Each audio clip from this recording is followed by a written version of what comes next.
like to welcome everyone, and I'd like to thank you for coming out on such a wretched evening.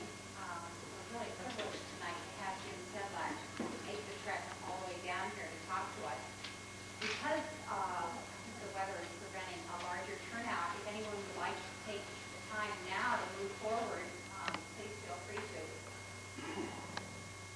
There was a cartoon today in the Wall Street Journal which showed a vicar looking very chagrined, and he was being confronted by his, I guess, parish council, and they said, because you're always crusading against sin and making people feel guilty, we've decided that we have to let you go. And when I saw it, I thought of Jim, because this is a man who has decided to take the heat, and he's going to keep up the crusade, and if people want to let him go, they're going to have to do something about it, because he's not getting out of their way. This is a man who, while the rest of us, or at least while I, stood by and just wrung my hands, horrified by this holocaust of abortion, not knowing what to do, wanting to do something but not knowing what to do, he, on his solitary crusade, decided to reveal the truth about what Planned Parenthood is and what it does and what its agenda is and how it achieves its agenda. And tonight we have the privilege of hearing him tell us some of those truths. He has written a book called Parent Power, which is available here tonight if anyone's interested. And it tells you some of Planned Parenthood's methods, which are, when you read them, I think your mouth will drop open. So I'd like to let Jim tell you himself, and I'd like to welcome Jim Sedlak. Thank you so much.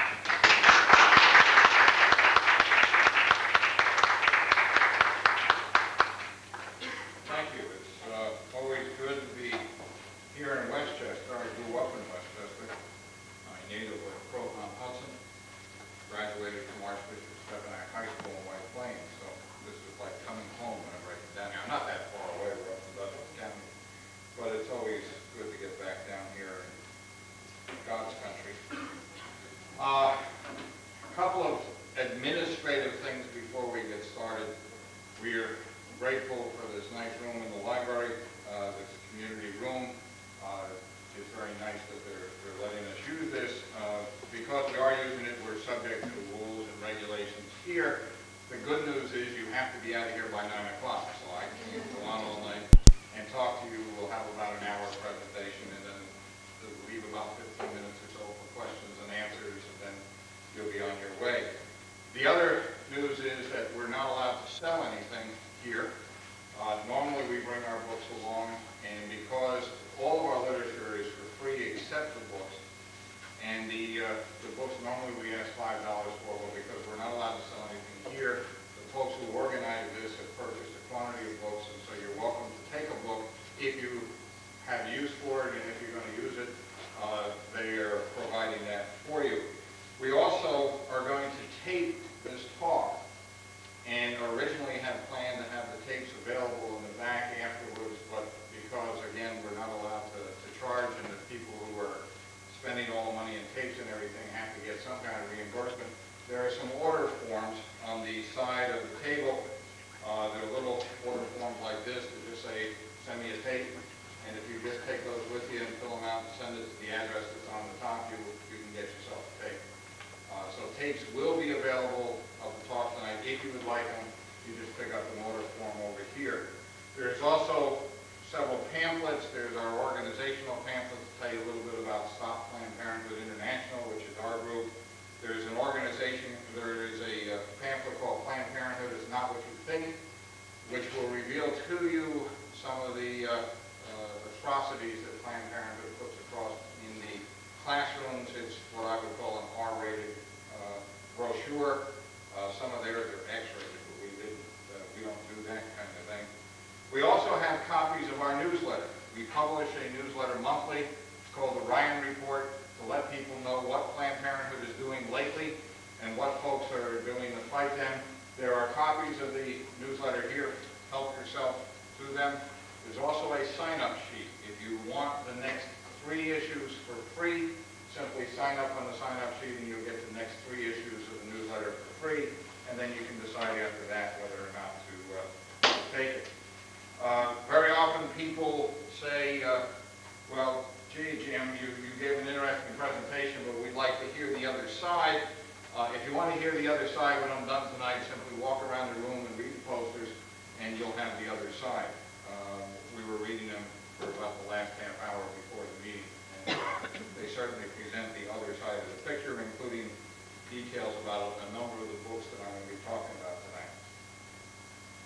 Planned Parenthood is an organization that many of you may know was founded in 1916. It was founded by a woman named Margaret Sanger, and she started in October 1916 a birth control facility in Brooklyn, New York, and named an organization called the American Birth Control League. And the American Birth Control League is the original Planned Parenthood. It changed its name to Planned Parenthood Federation of America in 1942. But Planned Parenthood dates its beginnings from October 1916 and in fact celebrated its 75th anniversary just a couple of years ago. So when we talk about Planned Parenthood, Margaret Sanger is an important part of Planned Parenthood. She is their guiding light, if you will. It is her philosophies that founded the organization and continue in the organization today. And so in order to understand a little bit about Planned Parenthood, you have to understand a little bit about Margaret Sanger, who she was, where she came from, what her ideas were, and we will cover that in a very short period of time. There is a book called Margaret Sanger, Father of Modern Society, written by a woman named Ella Drogan, which is available if you want to get a lot more information on Margaret Sanger and her ideas other than what we'll cover tonight. Margaret Sanger had a couple of significant philosophies that she brought to her organization, the American Birth Control League. The first philosophy was that Margaret Sanger did not like large families. Now, Margaret Sanger was one of 11 brothers and sisters. So she grew up in a large family. And I'm not sure what her brothers and sisters did to her, but she did not like large families. She advocated all of her life, and she died, by the way, in 1966.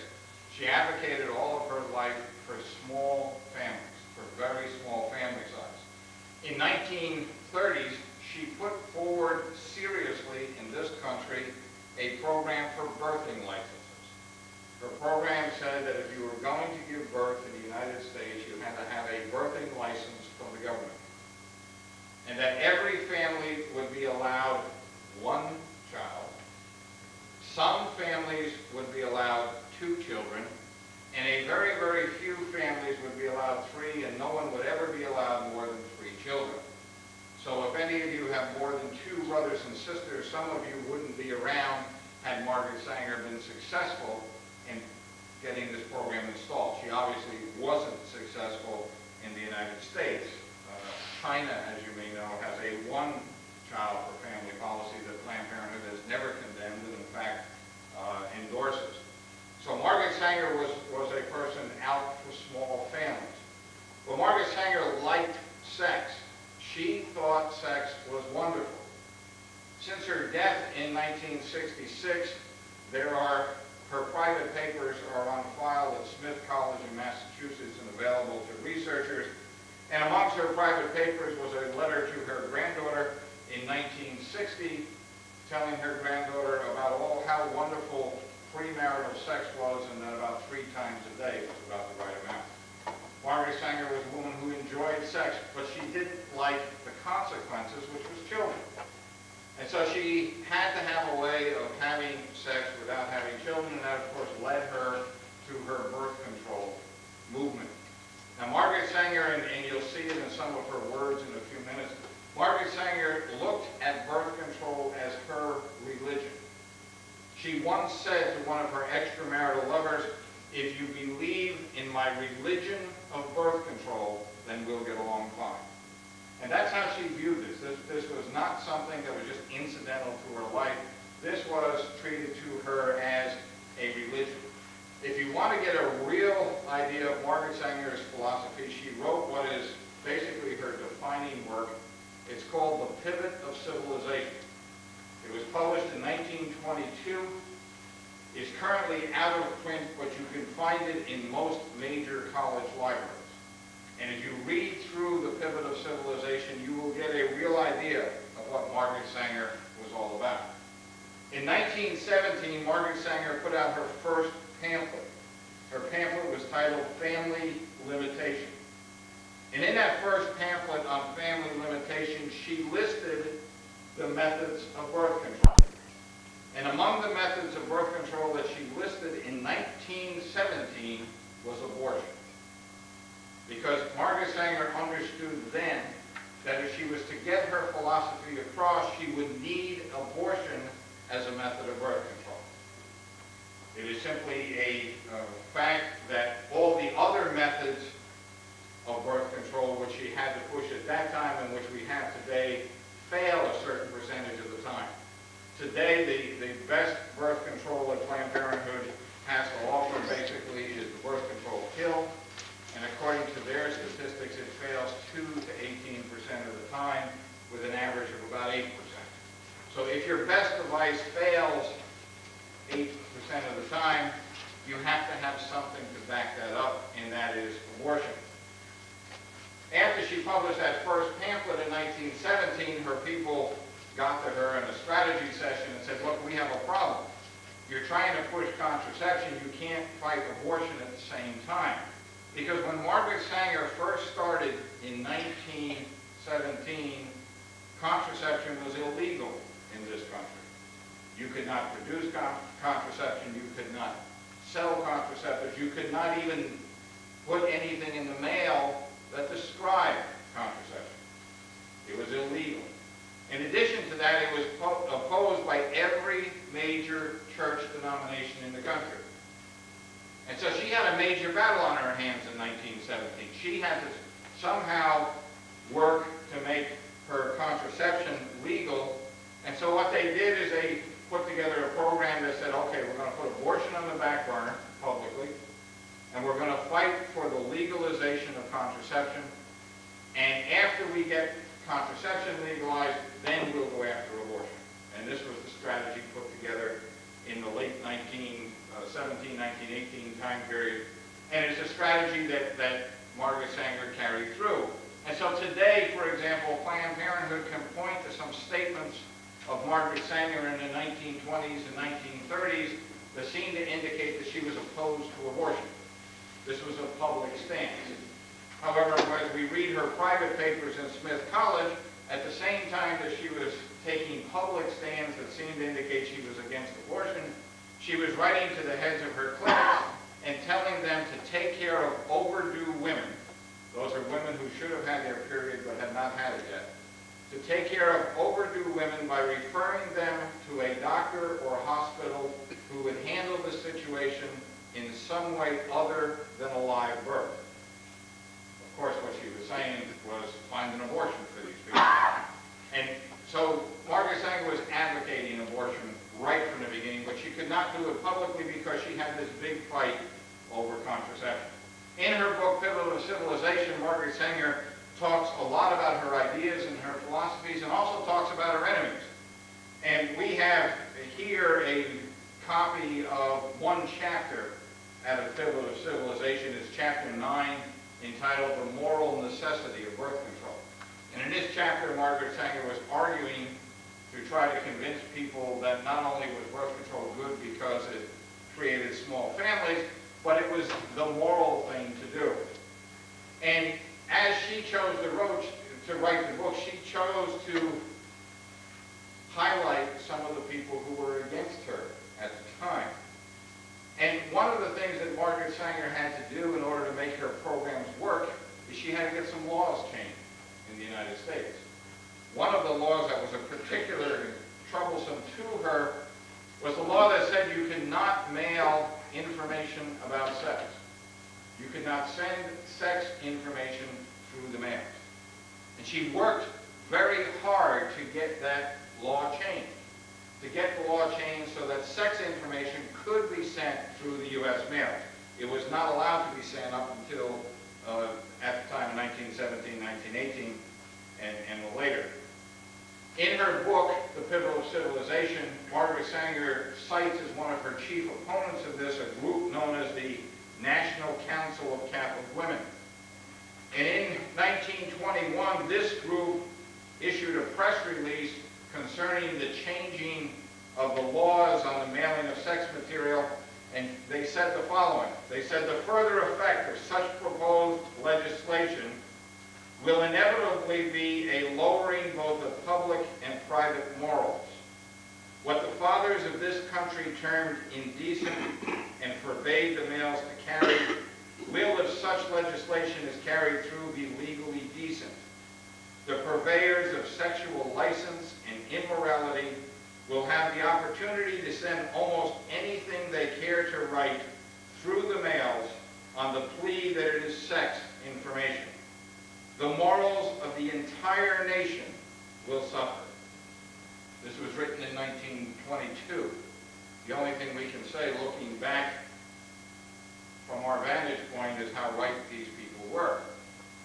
And yet it was Planned Parenthood who successfully, through Margaret Sanger, their leader, worked to get these laws changed, so that nowadays you can send almost anything you want through the mail. Margaret Sanger, in addition to advocating free sex, in addition to advocating small families, was a member of the eugenics movement.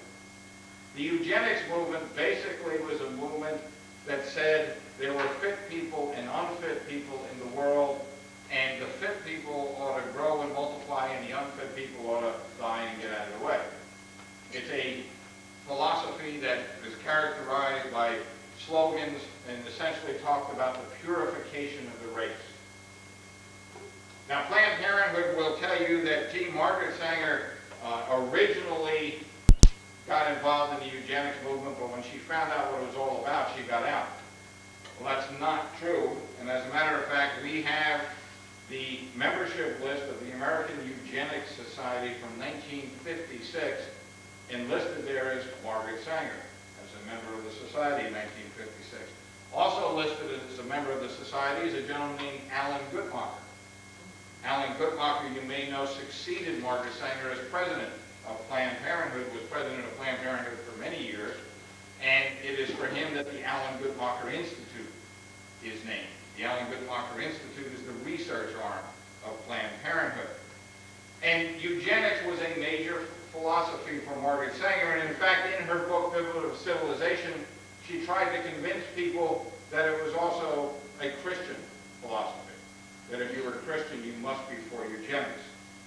And she did this by quoting a gentleman who she found. Planned Parenthood is always very good at finding clergymen who agree with them, and then putting themselves forward as a good organization because, gee, the clergy supports us.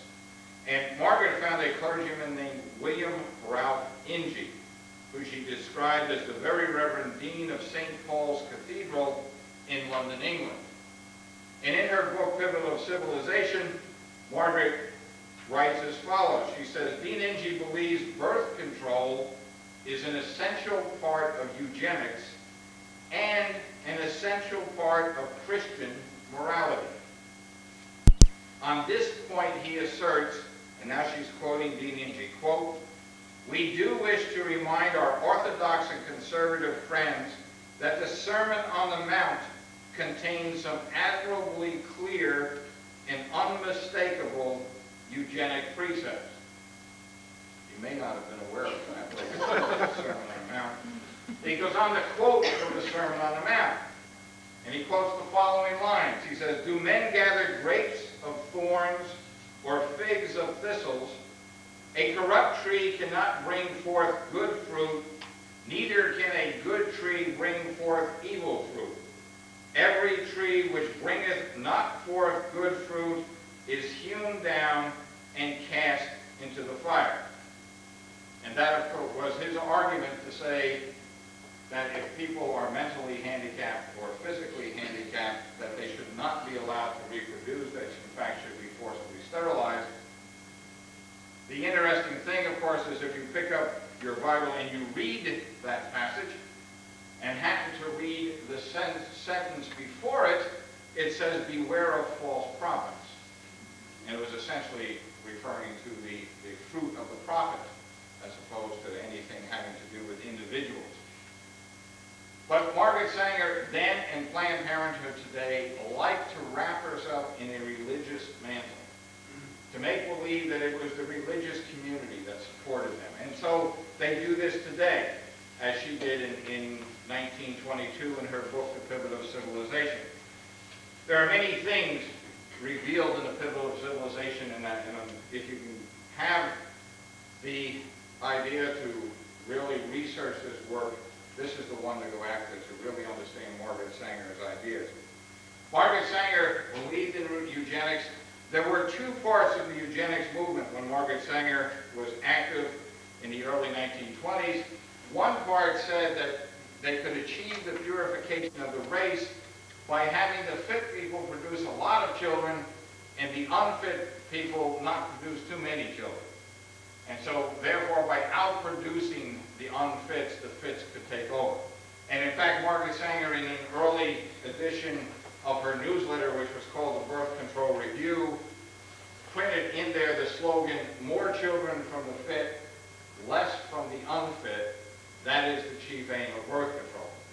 But Sanger, of course, as I said, did not like large families, and this idea of the fit people simply outproducing the unfit really didn't appeal to her that much. And so she adopted the second avenue of eugenics, which was to encourage the fit people to have a few children and to try to stop the unfit people from having any children. And that's how she got into her mandatory sterilization and the kinds of things that she was justifying for sterilizing mentally handicapped, physically handicapped, and just about members of all minorities. And minorities didn't necessarily mean what we think of minorities today.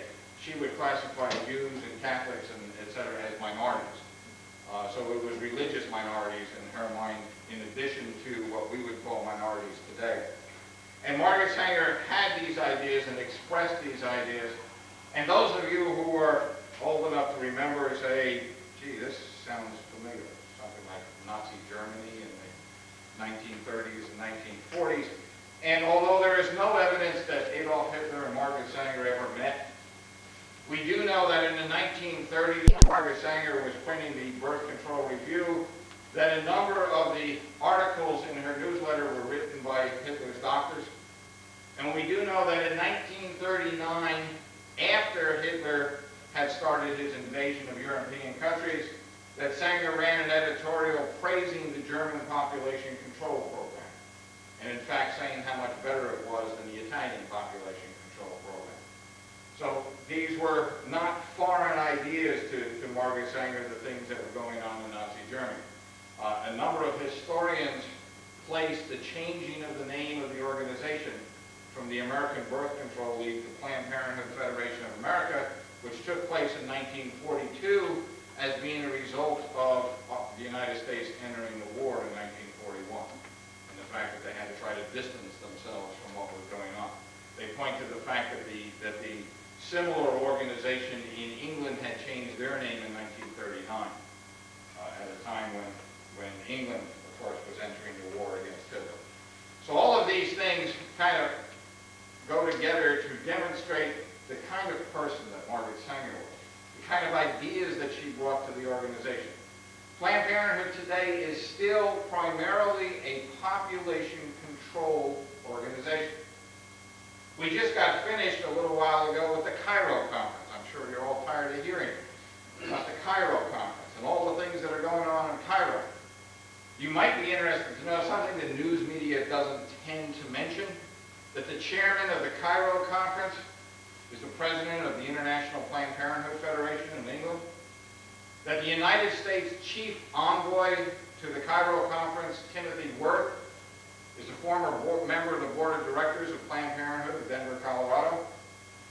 They don't mention these kinds of things. And in fact, a great number of representatives at the Cairo conference were paid for by Planned Parenthood to come in from various countries to attend the conference. So it was more of a Planned Parenthood conference than a world conference. But it essentially was pushing the idea of population control. because Planned Parenthood is a population control organization. They want to push for less people, and they want to push essentially Margaret Sanger's ideas and philosophies that says we should have more children from the fit, of course very few, 2 or 3 at the most, and less from the unfit, 1 or preferably none from the unfit. Margaret Sanger ran a slogan that said birth control to create a race of thoroughbreds. So these were the ideas and philosophies carried forward today by Planned Parenthood. Now, Planned Parenthood, in addition to pushing the eugenics philosophy, pushes a philosophy that has come to be known as secular humanism. Now, the problem we have when we mention secular humanism is that if we go out in the streets out here and we encounter 10 people and we ask them what is secular humanism, we will probably get 10 different answers. Because everybody has their own idea as to what secular humanism is. Fortunately, in Planned Parenthood's case, in terms of what they push, we don't have to guess, we just have to read. What we have to read are 2 documents known as the Humanist Manifestos. These documents describe for Planned Parenthood and for the rest of the humanist community what secular humanism actually is, what the basic tenets is, and what they're after. Humanist Manifesto number 1 was issued in 1933. It was signed by 34 people, including a gentleman named John Dewey. You may recognize John Dewey as being influential in the education systems in this country. Humanist Manifesto number 2 was issued in 1973, the same year as the Supreme Court decision on abortion, was signed by 116 people, including a gentleman named Alan Guttmacher. We've already mentioned him, a former president of Planned Parenthood. In fact, he was president of Planned Parenthood at the time he signed the document. The ideas and philosophies of the Humanist Manifesto are pushed by an organization that's headquartered in upstate New York called the American Humanist Association. And the American Humanist Association gives out every year the Humanist of the Year award. The award to that person they believe has done the most to spread the philosophies and the doctrines expressed in this manifesto. An early winner of the Humanist of the Year award was a woman named Margaret Sanger. You may have heard about her. Another winner of the Humanist of the Year award was a woman named Mary Calderon. Mary Calderon at one time was medical director of Planned Parenthood Federation of America, and then went on to be co-founder of an organization called SECUS, the Sexuality Information and Education Council of the United States. It is not a government agency, despite how its name sounds. It is a private group that is the largest pusher of sex education in this country. It is SECUS who develops the sex education programs and puts forward the sex education proposals in this country. And through an agreement with Planned Parenthood in the late 1960s, it is Planned Parenthood who then uses its offices around the country to push the SECUS programs throughout the United States. But SECUS's founder, co-founder, was a winner of the Humanist of the Year award. Another winner of the Humanist of the Year award in 1986 was a woman named Faye Wattleton. Faye Wattleton at the time was president of Planned Parenthood Federation of America. With Faye's winning of the award, it meant that every president of Planned Parenthood Federation of America up to her was a winner of the Humanist of the Year award, in addition to Mary Calderon, who was the medical director of Planned Parenthood. Today, by the way, Planned Parenthood's president is a woman named Pamela Morales. She's been in office a little less than 2 years. Faye Wattleton left a couple of years ago. But Faye Wattleton in 1986 made an acceptance speech which was printed in the Humanist magazine, and we've reprinted portions of it in the back of our book because it's so interesting. And Faye said in her acceptance speech, "Another reason I am so honored today is because your movement and mine have a great deal in common." Talking about the fact that the Humanist movement and the Planned Parenthood movement are really part of the same movement. They really have the same goals and objectives. So to understand Planned Parenthood's philosophies is also to understand the Humanist Manifesto. Well, let me just ask, by a show of hands, how many here are familiar with the Humanist Manifesto? Okay, not too many. I'm not going to read the whole document. I encourage you to read the document. You can get a book like this from an organization like American Life League that provides it, or you can go to the library here, look up any good book on humanism, and they'll reprint the Humanist Manifesto in the appendix, and you can read it there. But just to give you a sense of what these people believe, I just want to take a couple of minutes to read you some excerpts from the 1973 document. This will give you a feel for what this group called the Humanists are. They say, as in 1933, humanists still believe that traditional theism, especially faith in a prayer-hearing God, assumed to love and care for persons, to hear and understand their prayers, and to be able to do something about them, is an unproved and outmoded faith.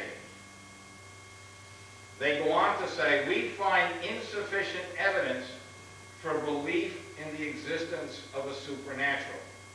It is either meaningless or irrelevant to the question of the survival and fulfillment of the human race. We can discover no divine purpose or providence for the human species.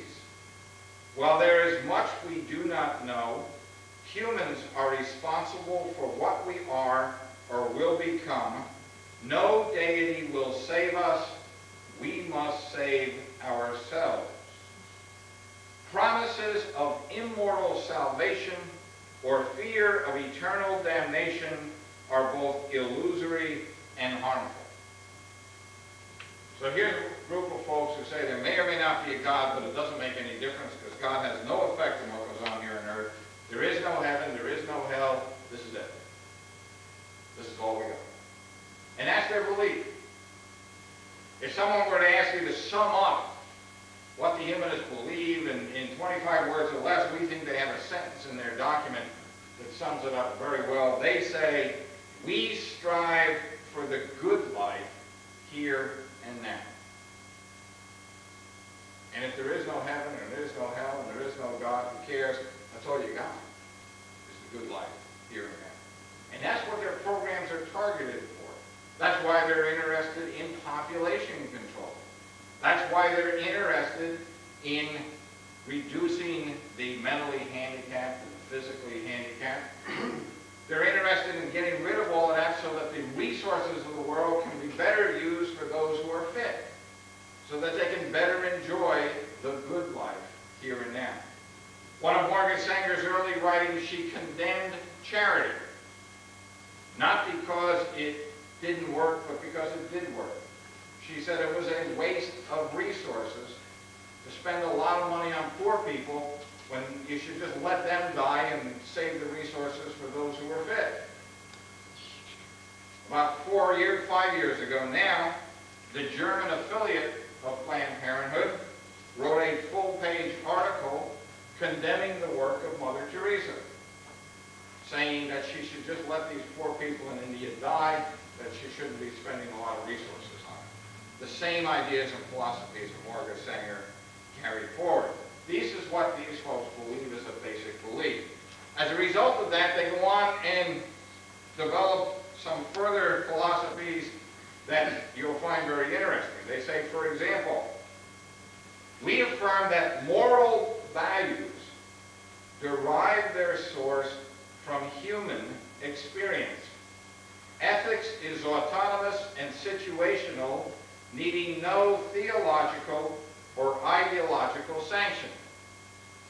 What they said is there is no right and there is no wrong. You decide. Humans decide in each situation what's right and what's wrong. At the time that this came out in 1973, it was referred to as situation ethics. In today's classrooms, it's called values clarification or critical thinking. It's the same kind of philosophy. You make the decisions on what's right or wrong. These people believe they were not 10 commandments, they were only 10 suggestions. There is no divine right and wrong. It's whatever you decide it is at the time. They go on to say, in the area of sexuality, we believe that intolerant attitudes, often cultivated by orthodox religions and puritanical cultures, unduly repress sexual conduct. Short of harming others or compelling them to do likewise, individuals should be permitted to express their sexual proclivities and pursue their lifestyles as they desire. So there is no sexual perversions, according to the humans. You just do what you want to do. That's what they're teaching. That's their philosophy. And if you look at any of the classroom sex education programs that these people put together, it becomes very obvious that they carry this right through into the classroom. They go on to enumerate a number of rights which they think people should have. And remember, as I read these rights, this was written in 1973, because they said the following. They said the right to birth control, abortion, and divorce should be recognized. Birth control, abortion, and divorce. But they also said, to enhance freedom and dignity, the individual must experience a full range of civil liberties in all society. This includes a recognition of an individual's right to die with dignity, euthanasia, and the right to suicide. So it's not only abortion, it's euthanasia, and the right to suicide. People say, well, nobody ever gets prosecuted for committing suicide. You say, yes, but if you have a right to suicide, then somebody has the right to help you exercise your rights. And along comes Dr. Kevorkian. See, Dr. Kevorkian is nothing new. He's just carrying out what they wrote about in 1973. He's just 20 years later, they think it's about time. There was a case about 5 years ago when a doctor in Florida tried to open a suicide assistance center. If you felt depressed, come on into his suicide assistance center and he'd help you figure out a way to kill yourself. Fortunately, the state of Florida did not let him open. But you can imagine what they might let him do 5 years from now, or 10 years from now, the way things are going. There's a lot of other things in the document. I would suggest that you read it strongly. I'll just mention one more.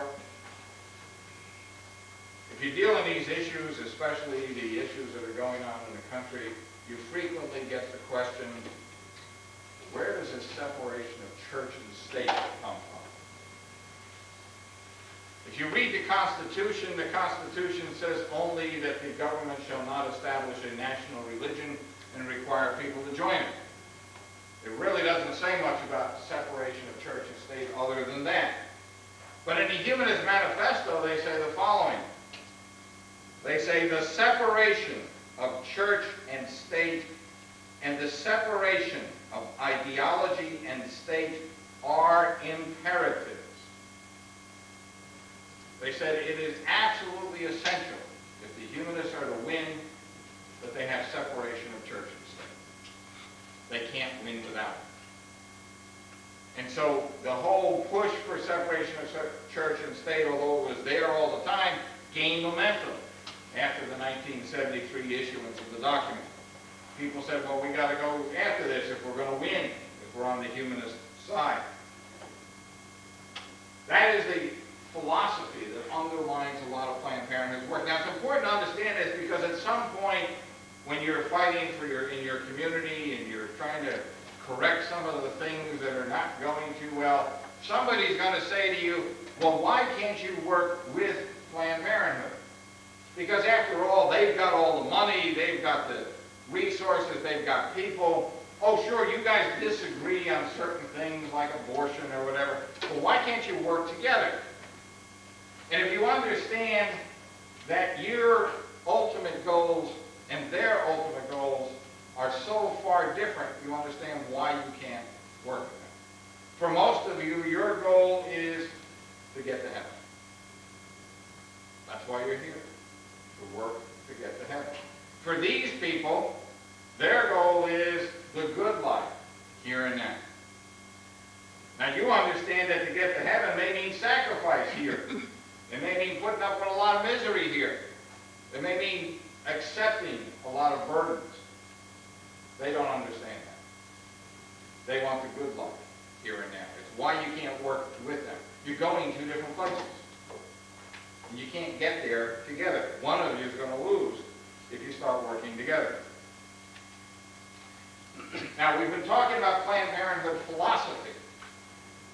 Just to put some structure around the philosophy, let me just spend a couple of minutes giving you some Planned Parenthood numbers.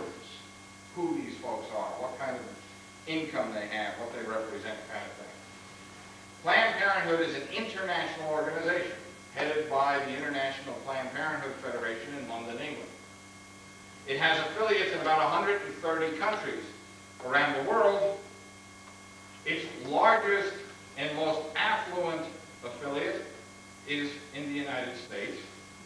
It is the Planned Parenthood Federation of America. The Planned Parenthood Federation of America is the richest of the Planned Parenthood affiliates. It also provides millions of dollars to other Planned Parenthood affiliates in other countries. Planned Parenthood Federation of America is headquartered not far from here in New York City. It is headed by a woman named Pamela Moraldo. She is their current president. Planned Parenthood Federation of America currently has 164 affiliates around the country. 20 of those affiliates are right here in New York State. But they have 164 affiliates around the country. Those 164 affiliates operate 922 clinics. Of those 922 clinics, 112 perform surgical abortions on site. According to the latest annual report we have from Planned Parenthood, in 1992, those 112 surgical abortion facilities did 132,000 abortions. The rest of the Planned Parenthood facilities referred another 80,000 women to other places for abortions. So Planned Parenthood is responsible either directly or by referral for almost 250,000 abortions a year. This is a large number of abortions, 132,000 abortions. It is, however, less than 10% of all the abortions done in the country every year. About 1,500,000 done every year. It is, however, the largest number done by any single organization or single doctor. So Planned Parenthood is the largest single provider of abortion in the country. They run the largest chain of abortion facilities in the country, and they are pushing to open up more. Planned Parenthood charges an average of $250 for a first trimester abortion. If you do the math, you find out that abortion represents an income to Planned Parenthood of $33 million. Now, $33 million is a good chunk of money, but it is less than 10% of Planned Parenthood's income. Planned Parenthood takes in $446 million a year.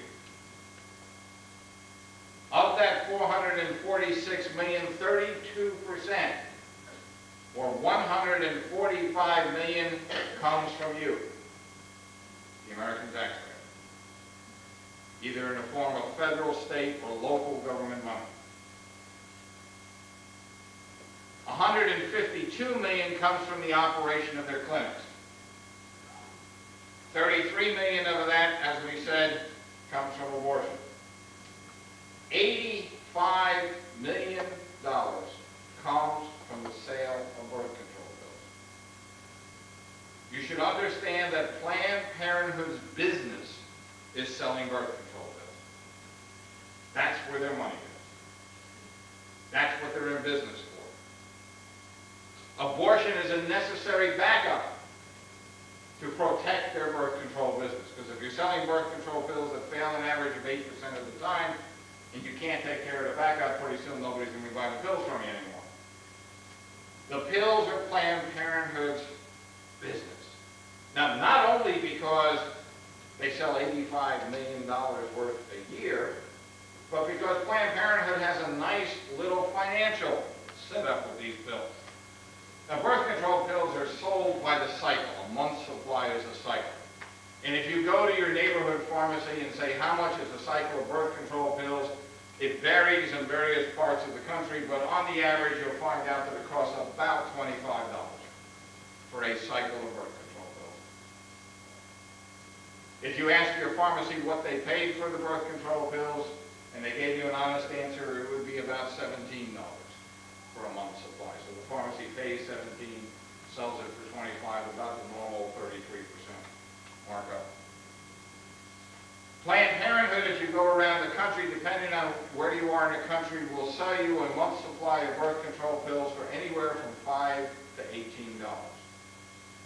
An average of $9. So it's real cheap to go to Planned Parenthood. You can buy it for an average of $9 at Planned Parenthood versus $25 at the pharmacy. The interesting thing is, because Planned Parenthood is recognized by the U.S. government as a tax-exempt organization, a non-profit organization, it gets special prices from the drug companies. And that month's supply of birth control pills costs Planned Parenthood $1. And so they sell $85 million worth of birth control pills every year. $64 million of it is profit. Now you say, how can they make a profit if they're a non-profit organization? And the answer is because to be a non-profit organization simply means that you have to keep the money in the organization and not distribute it to any stockholders and use it for the purposes of the organization. And one of the purposes of the organizations is, of course, paying salaries. And so they use that money to pay salaries. And so the president of Planned Parenthood, Pamela Morales, gets $225,000 a year to run the organization. The executive director of Planned Parenthood in New York City gets well over $100,000. And as you go around the country, the average executive director of a Planned Parenthood affiliate will make about $50,000 to $60,000 a year. If it's a very small affiliate, it might get down to around $30,000, $35,000, but usually around $50,000 or $60,000 a year. Their medical directors make about the same amount of money, and they use this money to pour into salaries. So just understand, the more pills they sell, the more money they have to pay salaries. The less pills they sell, they may have to fire some people. They may have to get rid of some people because they don't have the money to pay salaries. This is the pill business of Planned Parenthood. And this is very critical to understand. Many people start out saying Planned Parenthood's in the abortion business. Now, Planned Parenthood is in the birth control pill business. Now, it just so happens that the birth control pills that Planned Parenthood sells are primarily the low-dose or mini pills, and therefore they work a large percentage of the time by causing an early abortion. So if you want to say they're in the chemical abortion plus the surgical abortion business, that would probably be an accurate statement. But the birth control pill originally, as it was originally formulated, what is today called the high-dose pill, was a contraceptive. It prevented ovulation and therefore prevented any conception from taking place. But it had so many bad side effects that they've now had to change that and reduce the amount of chemicals in the pill, and as they reduce the amount of chemicals, you get more and more ovulation taking place. And so in the low dose or mini pills, you get ovulation taking place fairly frequently. I mean, not every time, but fairly frequently. So you get a large percentage of the time that it works not by preventing conception, but by preventing implantation, by disturbing the lining of the uterus so that an already conceived baby cannot implant itself. But Planned Parenthood's main business is selling birth control pills. Now, as we've collected data, we found out something very interesting about Planned Parenthood's birth control business. They have approximately 1,800,000 customers every year. And according to their numbers, 43% of the women who buy birth controls from pills from Planned Parenthood this year will not buy from them next year. Every year they lose 43% of their birth control business. Now, there's a whole host of reasons for that. People may stop taking the pill. They may have gotten pregnant, no longer need the pill because this one failed. They may have moved out of the Planned Parenthood area and are buying their pills somewhere else, or they may have just switched suppliers of the pills. Whatever the reason, 43% don't buy next year. And that number is consistent for 5 years worth of data that we have from Planned Parenthood. That means that at the beginning of every year, Planned Parenthood must find 750,000 new customers just to stay even. If they are to pay their salaries that year, they have to find 750,000 new birth control customers. Of course, they want to find more than that because they want to increase the business. But they've got to find 750,000 just to stay even. Now, if you're running a business and your business is selling birth control pills, and you need 750,000 new customers every year, where do you target your marketing campaigns? You target them to the kids. You target them to the preteens, the teens, and the college kids. And that is Planned Parenthood's primary age group from the teens on into the late 20s. That's the primary age group where they get their customers. Because those are the ones most likely to buy your product from. And if you need to sell this product, you have to target them. And so you develop marketing campaigns for these people. But if you went to Mount Kisco and said, I want to go to your schools and market my products, they'd say, get out of here. You can't even sell a $5 book in the library. Right? How are you going to go market your products to the kids? So you can't say, I'm going to go in and market my products. You say, I have a sex education program, and the kids need to be educated on sex. They say, oh, am I in? But understand Planned Parenthood's sex education program. Planned Parenthood as a philosophy sees nothing wrong with kids having sex. They start with a premise that kids are going to have sex. And if you engage them in a conversation long enough, they'll tell you that. Well, kids are going to have sex anyway. You're not going to stop it. Because that's the premise of their program. Now, the younger they can get to your kids, the more right they are. Planned Parenthood has an objective of mandatory sex education, their style, from kindergarten through 12th grade. That's what they want to do. Now, Alan Guttmacher, their president, when asked what his view of a perfect society was, said his view of a perfect society was one in which, when children reach the age that the decision to use or not to use contraception is important to them, that they will choose contraception as naturally as breathing. What he described was a society in which kids are indoctrinated into that mentality. And that's what their kindergarten through 12th grade programs are designed to do. To get into your schools and to convince your kids of this philosophy. In 1973, of course, you know that Planned Parenthood won the abortion battle, at least for a time, when the Supreme Court legalized abortion. And a lot of you are into the abortion battle. And many of you, if I asked you what was the first state and when to legalize abortion in this country, might be able to tell me that it was the state of Colorado in 1967. That was the first state to legalize abortion. 1967, state of Colorado. If I then asked you, when were all of the laws against contraception done away with in this country, you might have to think a little bit, but the answer is the Comstock decision of the United States Supreme Court that finally did away with the last Comstock laws of the state of Connecticut in 1965. Just understand that Planned Parenthood put in place a program that said, first we're going to legalize contraception, and then we'll get abortion. And contraception was finally legalized in 1965. Abortion came in 1967. And then in 1973 came the Supreme Court decision, and Planned Parenthood was euphoric. They were cheering. We've won. And Alan Guttmacher, who was their president at the time, said, not yet. He said, you're going to have these pro-life people raising up and fighting against you. There's going to be a battle that's going to go on. But he said, don't worry about it because we have a plan. And in 1973, Planned Parenthood was told by Alan Guttmacher, we will win the battle for abortion through sex education. We'll get to the kids. And when we get to the kids and convince them, we don't have to worry about what their parents think. Because within a generation or two, we'll have won the battle. We'll have graduated enough kids from school to think the way we do that the battle will be over. And that's their plan.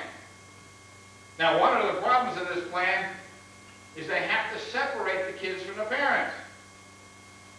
Because if you try to influence the kids, but the parents are still influencing them, you have a major problem. And so Planned Parenthood pushes confidential services for minors. And has gone to court. And has won court cases as the right to do this.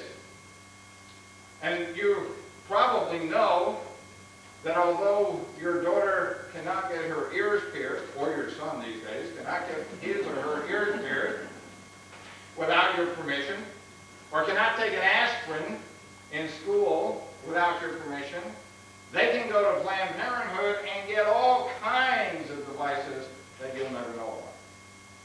Planned Parenthood can give them a physical exam you don't have to know about.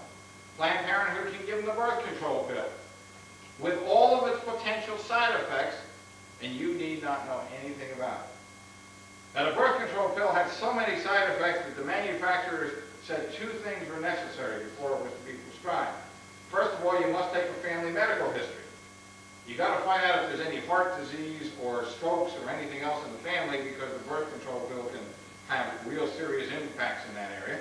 And second of all, you have to do a complete physical before you do prescribe the birth control pill, because if you don't, there might be some hidden physical problems that you don't know about that the pill could really cause to be inflamed or cause to be much more serious.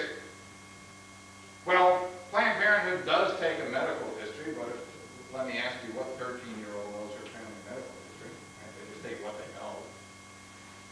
As far as the physical exam goes, last year, now that they have a friend in the White House, Planned Parenthood went to the Food and Drug Administration and asked for a change in the rules. They said, we would like you to change the rules so we don't have to give a physical exam before we prescribe the birth control pill. And the reason we want the change, they said, was so that we can give more birth control pills to teenagers, because we find the teenagers are reluctant to have a physical exam. And last year, the FDA approved that change. And so Planned Parenthood now does not even have to do a physical exam before it prescribes the pill. So your daughter can go into Planned Parenthood and get the birth control pill, as dangerous as it might be, especially to a very young girl, without you even knowing about it. There's a device called Norplant. How many here have heard of Norplant? Norplant is the 6 capsules that get implanted in a woman's arm and release chemicals over a 5-year period. They're essentially the birth control pill in capsule form. And they release chemicals over a 5-year period. There are now at least 3 class action lawsuits in this country from women who have been damaged from Norplant, who have suffered severe side effects, and then when they went to get them taken out, they had real difficulties getting them taken out, because they found out that once these things get implanted, they don't stay where you implant them. They kind of tend to move around. And some of the doctors have a real tough time trying to find them, take them out. Your girl, 12 years old, can walk into Planned Parenthood and they'll put Norplant in her arm without telling you about it. Planned Parenthood offers confidential services to minors. They will go do all these things, medical procedures, and of course, if the girl does get pregnant, they'll give her an abortion without you knowing about it. See, this was essential for them to succeed. They have to have access to the kids without these parents interference. The way you reclaim that is start to get involved. One of the things they do in school systems, by the way, is they install sex education programs, because they talk sweetly, and get the school system to install it, and then have, if they allow any kind of option for the parents, it's always an opt-out program. not an opt-in. You want an opt-in program. You want them to say, my daughter can't take, or son, can't take sex education courses unless I approve it. If I think it's a good idea, I'll sign a permission slip and they can go into the class. If not, they're staying out of the class. Most school systems don't do that. They say, well, we're going to assume you approve unless you tell us you don't. And of course, it takes you a long while to find out what's going on in the school because the kids don't tell you. Because they go to these classes and one of the things the teacher tells them is, now what goes on in class is private. We want to have a lot of discussion here, but if you discuss it outside of class, we won't have any free discussion, so it's private in here. Don't discuss anything that goes on outside of class. We found school systems where they have mimeograph lessons. They pass it out to the kids. The kids sit through the lesson, do the notes, whatever, and then they collect them up afterwards so that nothing ever leaves the room. So the parents will never find what's been going on in the class. These are the kinds of things, because they must attack the kids and try to keep the parents out. And that's a general attitude that they have in these programs. Now, people say, what's wrong with sex education? And we don't have time tonight, in the short time we have, to go through the whole philosophy of sex education and why classroom sex education can never be any good. But let me just give you a couple of items which you can research later if you want, or we can discuss it sometime. Number one, sexual latency curve. Children from the age of 6 to 12, and these are averages, children from the age of 6 to 12 are in the sexual latency period. It's a time in their life when they should not be concentrating on sex, they should not be discussing sex. That's roughly anybody below the 8th grade. You introduce sex education programs to them, and you disturb their normal development, regardless of what you try to teach them, because you're forcing them to focus on sex. Second of all, when kids do start reaching the age where they can absorb the material, every child matures at a different age. One 11-year-old child may be ready for a whole lot of information. Another child may not be ready for that same information until they're 13.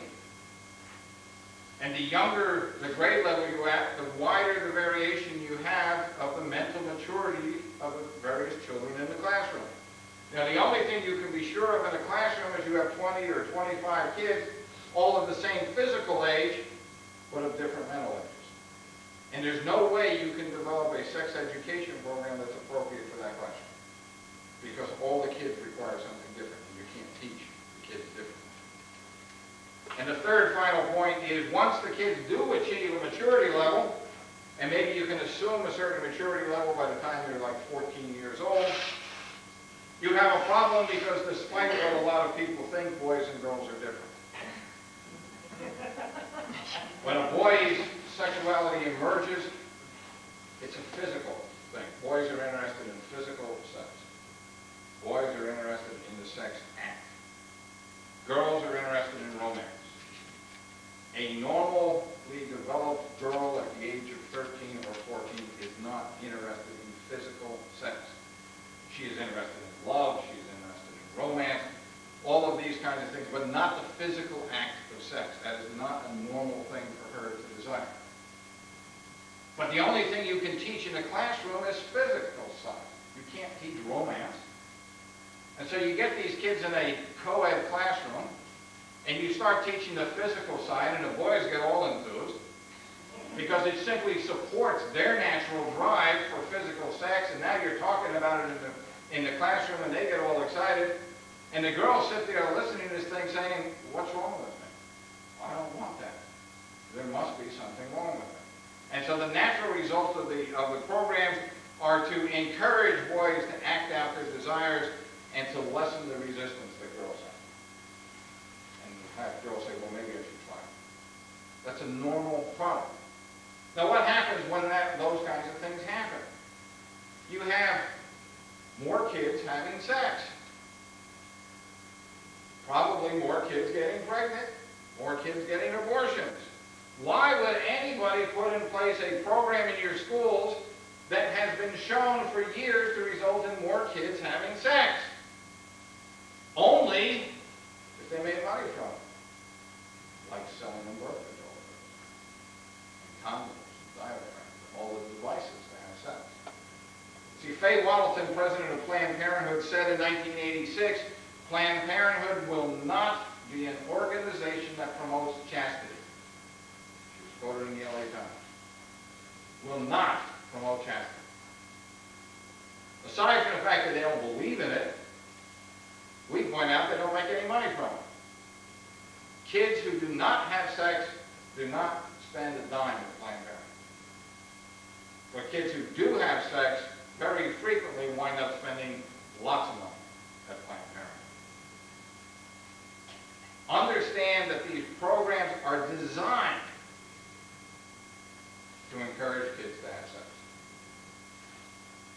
and to avoid pregnancies by using the devices that these organizations will sell them, and if they happen to get pregnant, to let them know that they can also give them an abortion so that they won't have a baby. That's what these programs are designed to do. They're marketing programs. Give you an idea of Planned Parenthood sex education, and we don't have a great deal of time. This is a pamphlet they hand out to teenage girls, and we have other examples up here. But this is a pamphlet for teenage girls. It's called So You Don't Want to Be a Sex Object. These are rules on how girls can live so they're not treated as sex objects. In case you think they hide these things, my daughter, when she was 12 years old, picked this up at a county fair in Dutchess County at a Planned Parenthood booth. I sent her up to the table to see what they would give her, so she never got to read any of this, but this is what they gave her. And rule number 3 says, get paid what you're worth. Now you might want to think in this day and age, that means if you're going to get a job at the hamburger stand, make sure you're getting paid the same thing that the boys are getting paid. But that's not exactly what they say. What they say, if you decide to be a live-in mistress, be sure to get paid what you are worth. There is at least a minimum wage which you should be paid for every hour you are on duty. That's Planned Parenthood's advice to your teenage girls. Okay? That's what they think is education. One of their favorite writers for young kids and stuff is this gal, Judy Blume. If you want to find out how they defend Judy Blume, there's an article over here on the wall that says how wonderful Judy Blume is and how awful we are because we don't like her. Judy Blume is what I call Planned Parenthood's subliminal advertising. She plants all of these messages in kids' minds, but the kids don't even realize the messages have been planted. Because she puts things in her stories that have nothing to do with the story, and puts them about the middle of the story or so that the kids read through them, and by the end of the story they've forgotten that they've read it. But later on we'll recall it when it's appropriate. For example, in this book, Deanie, which is specifically mentioned on the poster on the wall back there, I encourage you to browse through this piece, which we'll leave here, and you'll probably have a couple minutes to look at. Deanie is a story about a girl who gets a back brace, and how she's afraid all of the kids in class are going to make fun of her because she has this back brace, etc. And it's a very nice story. You go through and everything turns out right, and the kids love her, and it's a real nice, happy ending. But along about the middle of the book, about page 83, 84, there are 3 full pages devoted to instructing the girls on how to masturbate, because it relaxes tension.